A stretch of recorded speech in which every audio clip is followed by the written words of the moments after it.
আমরা গভীর উদ্বেগের সাথে একটা জিনিস দেখতে পাচ্ছি যে গতকালকে যে ছাত্র জনতার বিপ্লবের বিজয় হয়েছে, তারপরে এর সুযোগ নিয়ে অনেকেই অনেক জায়গাতে ভাঙচুর করছেন, লুটপাট করছেন।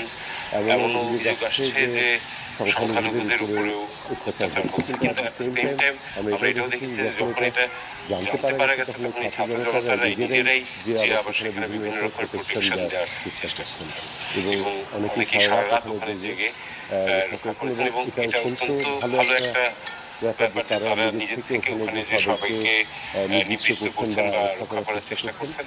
আমি সবাইকে অনুরোধ করবো যে যাতে এইরকম ভাঙচুর কোথাও যেন না হয়, কারণ যেগুলো হচ্ছে সবকটি আমাদের নিজেদের জাতীয় সম্পদ। এবং আমরা দেখেছি যে গণভবন থেকে অনেকেই জিনিসপত্র নিয়ে গেছেন। এটা একটু মনে করি যে শ্রীলঙ্কাতেও এরকম যখন হয়েছিল, পরবর্তীতে কিন্তু শ্রীলঙ্কান ক্যামেরা মানে সিসিটিভি দেখে যারা এই কাজ করেছে